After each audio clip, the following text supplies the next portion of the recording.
Kid, as long as I keep the main thing, then nothing will sway me away from what I want my career to look like. Do you think Flagg has the potential to be a superstar in the league? Of course. For sure. Of course. I mean, I think the position that Jason Kidd has him in. I know everybody was against him running the one, but obviously you know how this league is, man. You know, all it's going to do is take him some time. I think his ceiling is very high. Shifted over to now small forward, though. Okay. That experiment was short. But the fact that he started there, so he knows how to, you know, he got some reps up. But now that he's back in the spot, I mean, you know, he's a kid that plays both sides of the floor, plays hard every night, and he's just going to keep getting better at 18 years old. So, nah, you have to at 18 years old. He's nice, bro. I like him. He'll be 19 at December 20th? Couple weeks. Yeah, in a couple weeks. I like it.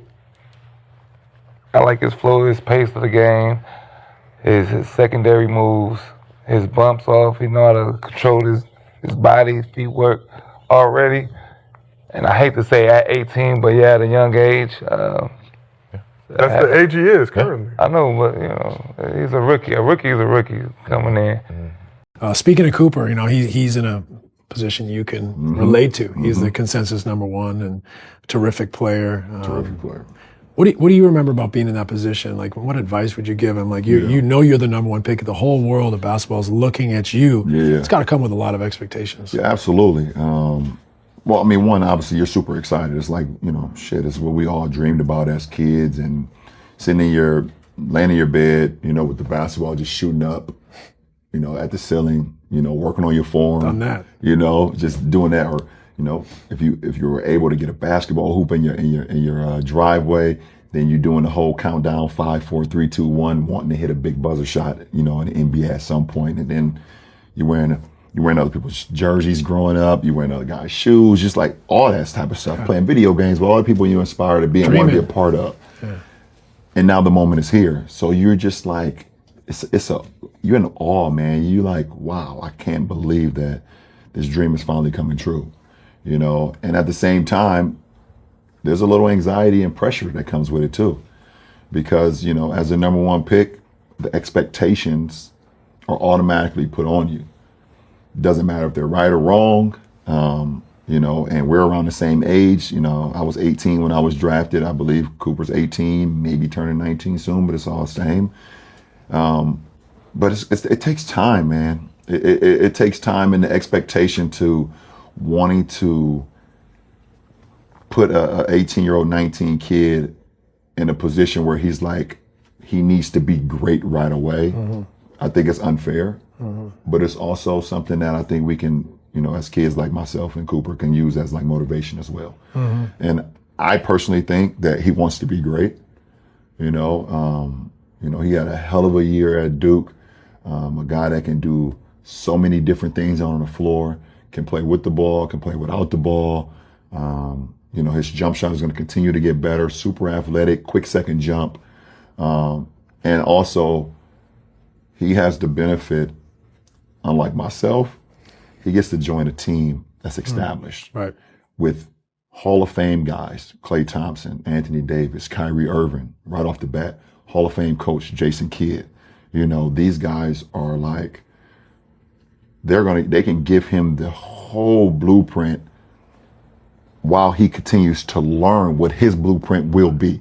And I think that's going to be an incredible thing for him to have that type of presence, that type of leadership, that type of, just basketball IQ and knowledge around him every single day from those pieces. So I think he's going to be amazing. Yeah. And an environment, right? That's not we're the worst team in the league. Right. We're going to try to develop bad habits. Right. You know, that happens too, man. You get guys that you never know what their trajectory should have been based on if they were in a toxic environment or a losing environment or an environment that had great habits.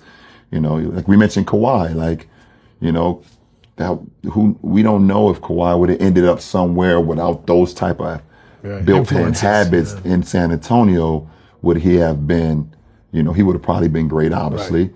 But he had time to hone those skills, be around Timmy, be around Manu, be around Tony, be around Pop, to where he was able to get better on his own time and not the league's time. Right. Yeah. You're talking about an 18-year-old. You hate to say it. No, but I'm saying you're talking about an 18-year-old who is making moves like this. Yeah. Like these are his moves at 18. That he's creating his own shot. He's taking people off the dribble, right? He's bringing it up. He's making decisions, like correct decisions. On Kawhi. Right, what I mean? Like we're talking about elite decision making.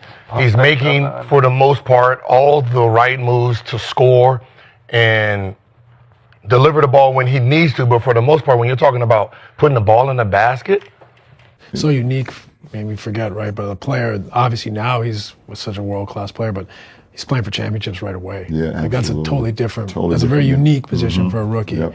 Did you play with Cooper in the summer? Were you in those practices? I played, with yeah. USAB? He was on the development team, on the select team, we call him. Yep. Yeah, and he played extremely well, man. Yeah. I've been watching Cooper for a few years because my son played AAU basketball on the Nike EYBL circuit, Bronny. So, you know, we would be in tournaments either in like, you know, Peach Jam in Georgia or Kansas City or Dallas or Indianapolis, and you know, Cooper, unlike a lot of kids, he played for his team out of Maine. Right. A lot of these kids are going to like recruited. Recruited, whatever. Him and his brother and a bunch of those guys they grew up with played on I think they were called, I forgot, it was Maine Select or something like that. But and he made them competitive, like versus teams that were stacking teams. Yeah. You know, him and his brother. You know, I thought that was just super cool because that was how I remember me. That's how I was.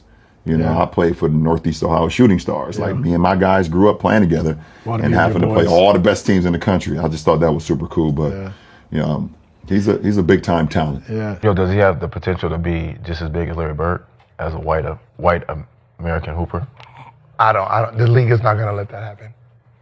No. Can't fuck with Bird. I mean, if nobody noticed in the last since COVID. No, I think he does. No, since COVID. No. I'm not talking about the MVPs. I'm talking about just No. Since COVID, they've labeled trophies to cement Other people. their players, which was Magic, Bird, and Jordan, right? So this NBA we're living in was built off of them, and they're never gonna. These are the founding fathers, and the only way they know how to respect them is to keep them where they are.